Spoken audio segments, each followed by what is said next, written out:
Hi everyone, Goober from FactionFiles.com here, and last time I did one of these videos we went over the bend and twist functions in geometry mode, or in face, brush and vertex mode rather. Today we're going to go over the rest of the brush mode operators here, so mesh, smooth, stretch, fuse, clip, and carve. I've already went over build and start time and end of time in my layering tutorial, so if you're curious about that, go check that out.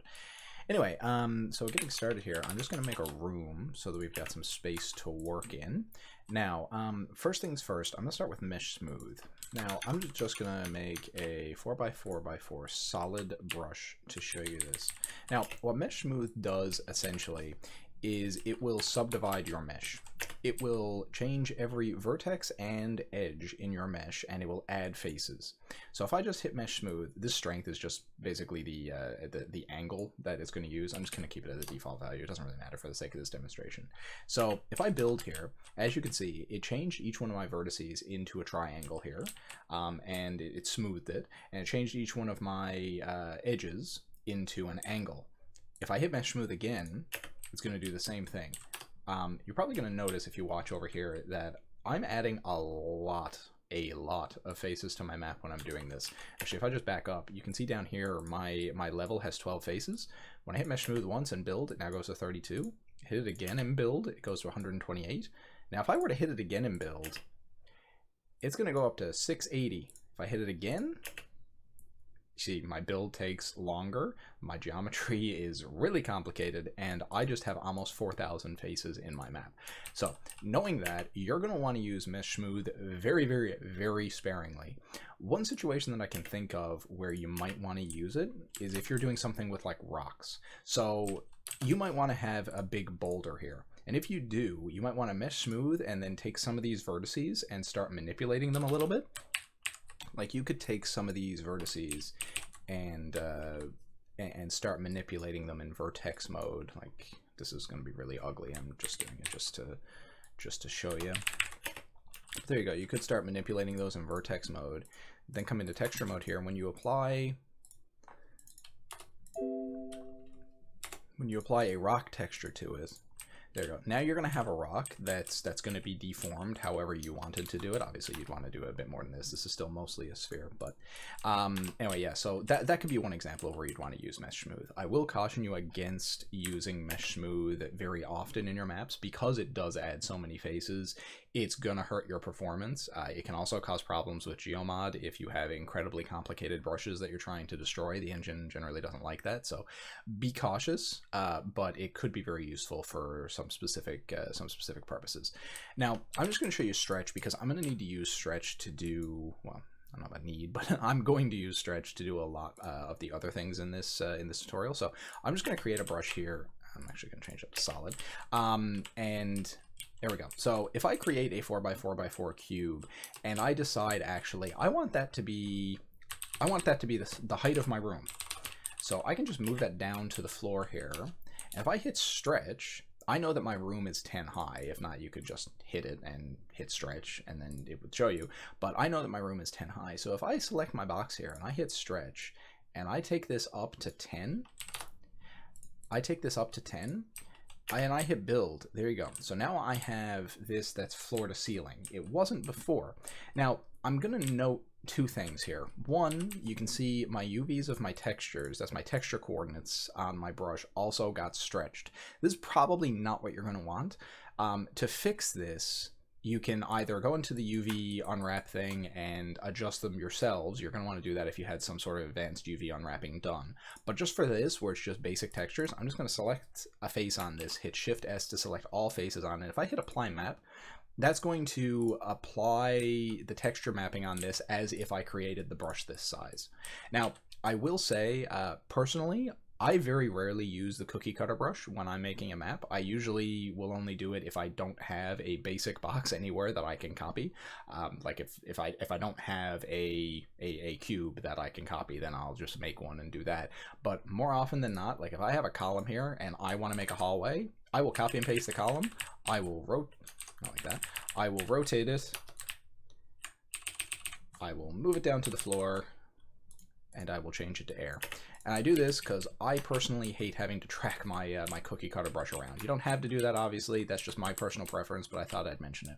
The only other thing I want to mention about stretch and the advantage that it has over the cookie cutter tool is, you notice this cookie cutter tool here, if I do it the other way so you can see it better. If I bring this up higher, it's expanding out from the center. That can be kind of annoying if you're trying to align. Like if I had my cookie cutter here aligned to this wall, and I instead decided that instead of 10 deep, I wanted to make it 8 deep, I now have to go up here and move it again. It might not seem like much, but when you're doing this throughout your entire map, it can definitely add up. So I really love the stretch tool for that, because I can go here and you can be confident that it's always going to expand from the bottom right hand corner. So if I start expanding this, okay, it's probably a bad example because it's the other direction, but say it was on this wall. If I start expanding this, it just expands out from the wall. Even on the top wall there, I can be sure that if I'm increasing it by 2 meters, I can just move it down exactly 2 meters. I don't even need to line stuff up. I can just move it down 2 meters. So I find that stretch gives you better control over what you're doing than using the cookie cutter brush for everything, but obviously to each their own. Anyway, so now we're going to talk about fuse, clip, and carve. So fuse, I'm going to go over extremely quickly because it's very, very, very uncommon to use it. I can only think of a handful of situations off the top of my head, and they're all relatively advanced, so I'm just going to quickly mention what it does. Literally, if you select 2 brushes, hit the fuse button, it merges them into 1 brush. That's it. It's not generally the most useful, like I said. It can also cause some serious problems if you're not very careful. Like if I were to take this and make this brush shorter so that it's not aligned there, and I were to fuse these, it might not cause problems right now, which it didn't. However, I now have vertices here on my brush that don't match. There you go. So there's now a subdivision on this side, but not on this side. And you notice this turned red. That's because when I build, I have a hole. I have a geometry hole here because it doesn't know what I'm trying to do. So you got to be really careful with the fuse tool. You probably shouldn't be using it unless you have a very good reason to use it. So I just wanted to mention that. Curve, I'm going to go over next. Again, relatively simple. If you've ever used another level editor for another game, you're probably very familiar with how Carve works. But just to show you in case you're not, and actually because there's one small thing that's different for this, and actually I noticed when I was using Hammer actually for Gold Source that this was a difference from Red and Gold Source. Basically, Carve is just going to carve an airbrush out of a solid brush. There are limited occasions where you might want to do this, but it's a lot more common than fuse, but you could want to use it for certain things, especially movers. Like if you're trying to make a door that has a hole in it, you're going to need to carve because you can't have an airbrush on a mover. It doesn't work properly. So I'm just going to select my airbrush here, and I'm going to select my column. And if I hit the carve button, you can notice actually, if you look at the red lines here, my brush now, my solid brush, if I just move my solid brush over here, so I'm not taking the airbrush with it at all. I move my solid brush here. It's still got this hole in it. It's got this hole in it because this hole is now part of this solid brush. You can look here in vertex mode or in face mode, like this is all part of this solid brush now. So I've effectively merged those 2 brushes, but I've done an intersection instead of fusing them. Now, if you notice, if you're paying attention there, my airbrush is still there. This is the big difference that I found between Red and some of the other editors that I've used. A lot of the other editors, like Hammer for Gold Source, will remove the other brush when you do it. Red keeps the airbrush, and even more annoying, this is the way it was when I initially carved. They're right on top of each other. There's really no way to select just the airbrush.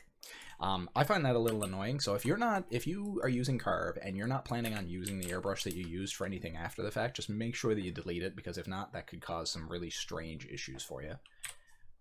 Now, last thing for this tutorial, I'm just going to briefly go over the clip tool. I'm just going to make another brush to do that. Now, important to note, you have to use the clip tool in one of your orthographic views here, either your top, your front, or your left. You can't use it in free look. So to use clip, I'm just going to click the clip button, and now these three options come up here.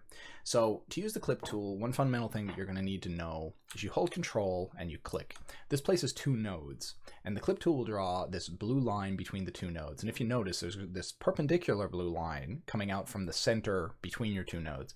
That's called your normal for your clip, and this reverse normal button literally just flips that back and forth. Now, there's two functions here in the brush clipping tool for doing clipping. The first one here, split brush, the normal value really doesn't matter for that.